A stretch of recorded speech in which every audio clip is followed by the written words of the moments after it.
이제 오늘 우리에게 주신 하나님의 말씀을 나눕니다. 오늘은 욥기 40장 말씀을 함께 보겠습니다. 욥기 40장 1절부터 마지막 절까지 말씀을 교독해서 봅니다. 여호와께서 또 욥에게 일러 말씀하시되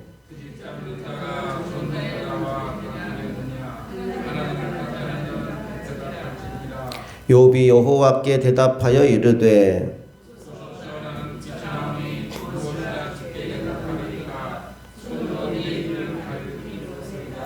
내가 한 번 말하여 싸운즉 다시는 더 대답하지 아니하겠나이다.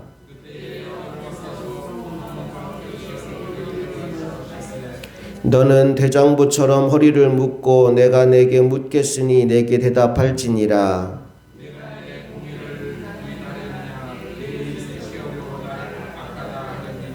내가 하나님처럼 능력이 있느냐 하나님처럼 천둥 소리를 내겠느냐.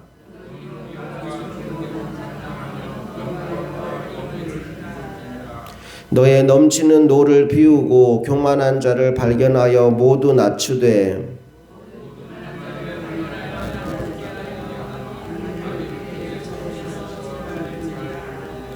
그들을 함께 진토에 묻고 그들의 얼굴을 싸서 은밀한 곳에 둘지니라.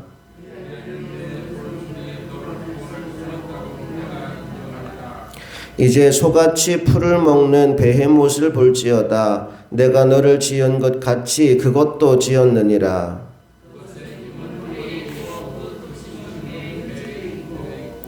그것이 꼬리치는 것은 백향목이 흔들리는 것 같고 그 넓적다리 힘줄은 서로 얽혀 있으며 그것은 하나님이 만드신 것 중에 으뜸이라. 그것을 지으신 이가 자기의 칼을 가져오기를 바라노라.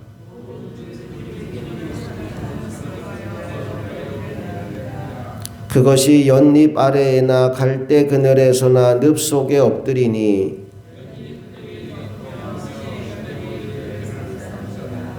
강물이 소용돌이 칠지라도 그것이 놀라지 않고 요단강 물이 쏟아져 그 입으로 들어가도 태연하니 그것이 눈을 뜨고 있을 때 누가 능히 잡을 수 있겠으며 갈고리로 그것의 코를 꿰 수 있겠느냐. 아멘. 자, 하나님의 말씀이 계속해서 이어집니다. 오늘은 욥을 향한 책망의 말이 조금 더 많이 나와 있어요. 2절 말씀을 보면 욥을 이렇게 부르죠. 트집 잡는 자, 하나님을 탓하는 자 이렇게 부릅니다.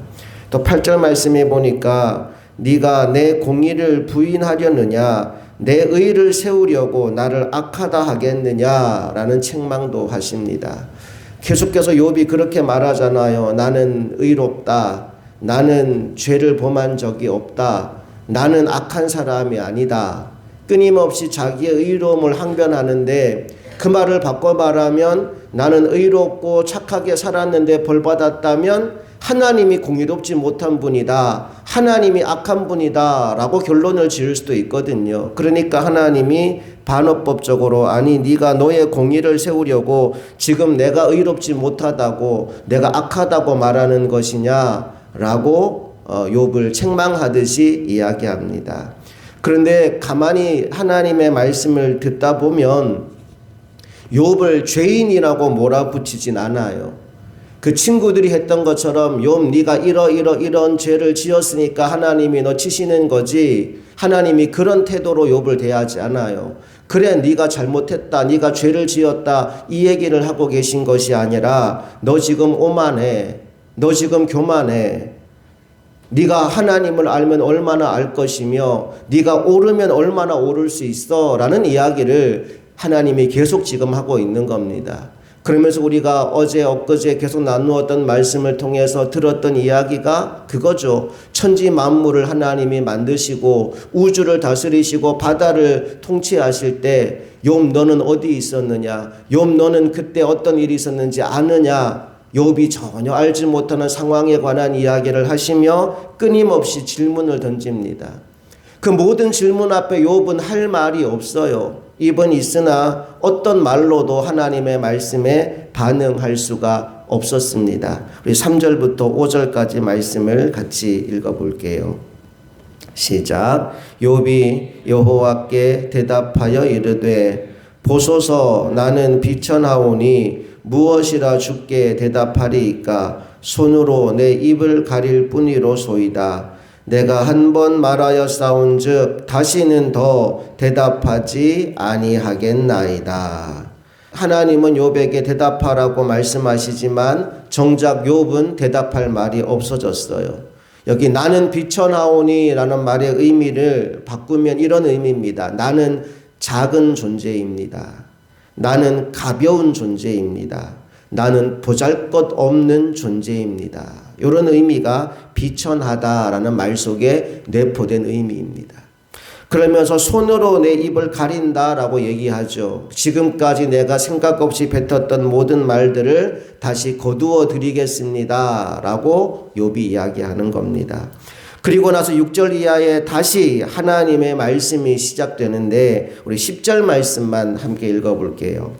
하나님이 뭐라고 말씀하셨는지 10절 다 같이 읽어봅니다. 시작. 너는 위엄과 존귀로 단장하며 영광과 영화를 입을지니라.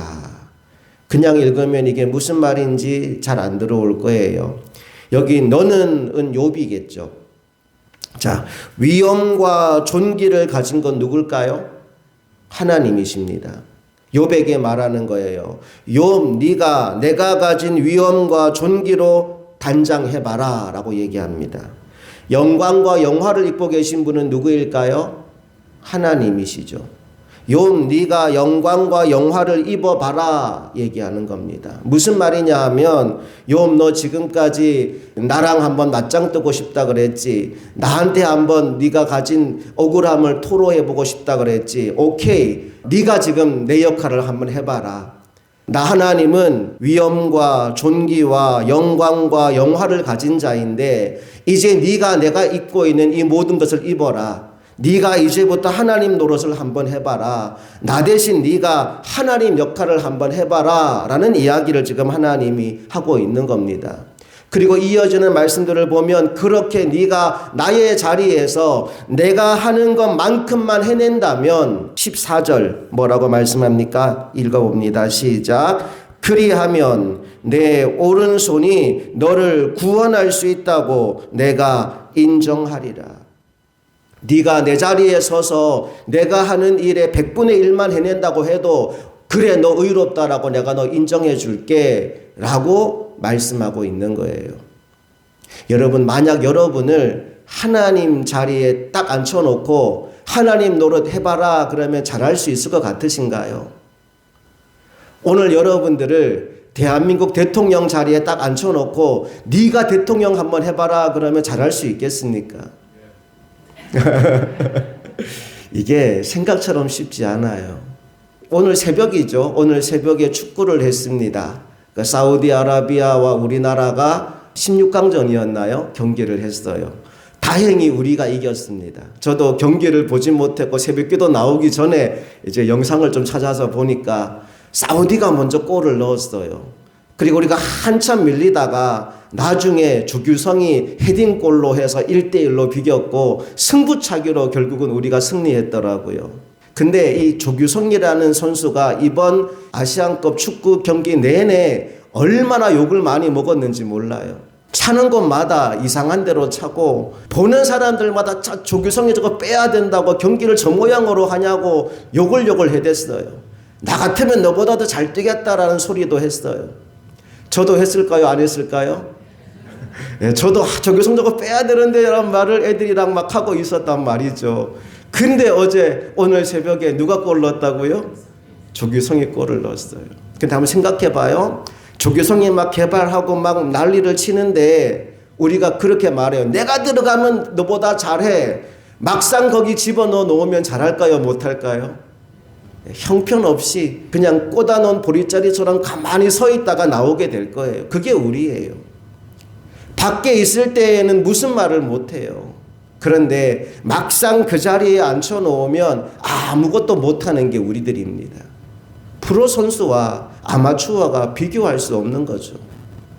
자, 그런데 우리가 축구 경기 하나만 놓고 봐도 내 눈에 보기에 마음에 안 든다고 저거 빼, 저거 안 돼 라고 하지만 막상 나를 그 자리에 놓으면 아무것도 할 수 없는 것처럼 오늘 이 말씀도 마찬가지예요. 우리가 하나님을 향하여 하나님 어떻게 세상을 이렇게 다스리십니까? 하나님 어떻게 악이 이렇게 난리를 치는데 가만히 계십니까? 하나님 어떻게 내가 이렇게 의롭게 사는데 아무것도 안 하십니까? 하나님을 향하여 원망과 불평의 말을 쏟아내는 그 사람도 하나님의 자리에 앉혀놓으면 아무것도 못합니다.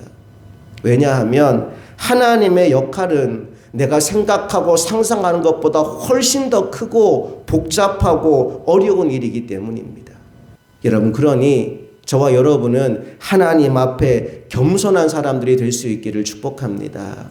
내가 뭘 할 수 있다는 교만함을 버리고 하나님이 옳습니다. 하나님이 하시는 게 가장 좋습니다. 겸손한 자세로 하나님 앞에서는 저와 여러분 될 수 있기를 간절히 바랍니다. 15절 이하의 말씀을 보면 베헤못이라는 짐승이 등장합니다. 특징을 요약하자면 크고 많이 먹고 힘이 센 동물이라고 합니다. 그리고 포획하기가 굉장히 어려운 동물이라고 결론으로 얘기하죠. 아마도 추측하기로 하마나 코뿔소 같은 동물이 아닐까라고 추측을 합니다. 하나님이 왜 베헤못에 관한 이야기를 하시느냐 하면 그런 동물까지도 하나님의 컨트롤 아래 있다라는 이야기를 하는 거예요. 다시 말해 세상에서 아무리 크고 강력해 보이는 것이라도 하나님의 능력 앞에서는 무기력하고 약하기 짝이 없다는 것, 그 모든 것이 하나님의 통치 아래 있다는 것을 욥에게 강조하여 말씀하시려고 베헤못에 관한 이야기를 들려준 겁니다. 자, 오늘 말씀을 통하여 우리에게 주는 메시지는 뭘까요? 한번 따라합시다. 나는 무지하지만 하나님은 다 알고 계십니다. 또 따라할까요? 나는 무능하지만 하나님은 다 하실 수 있습니다. 오늘 욥에게 그걸 가르치는 거예요. 너 뭐 좀 안다고, 뭐 좀 할 수 있다고 얘기했느냐? 아니야, 너는 몰라. 너는 무지하지만 하나님은 다 알고 계셔. 너는 무능하지만 하나님은 다 하실 수 있어. 이 결론에 도달한 사람은 어떻게 살까요? 이제 더 이상 내 생각을 붙잡지 않아요. 내 생각을 내려놓고 하나님의 말씀을 붙잡습니다.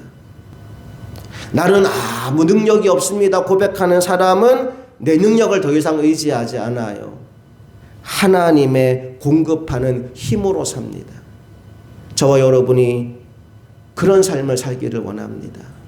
내 생각을 내려놓고 하나님의 말씀을 붙잡고 사는 사람, 내 능력을 의지하지 않고 하나님이 공급하는 힘으로 살아가는 사람, 그렇게 살아서 우리를 통해 하나님이 일하심으로 말미암아 하나님이 하실 수 있는 그 사이즈의 일들이 나를 통해 이루어지는 그 영광스러운 삶을 살아가는 저와 여러분 모두가 될 수 있기를 주님 이름으로 축복합니다. 함께 기도하시겠습니다.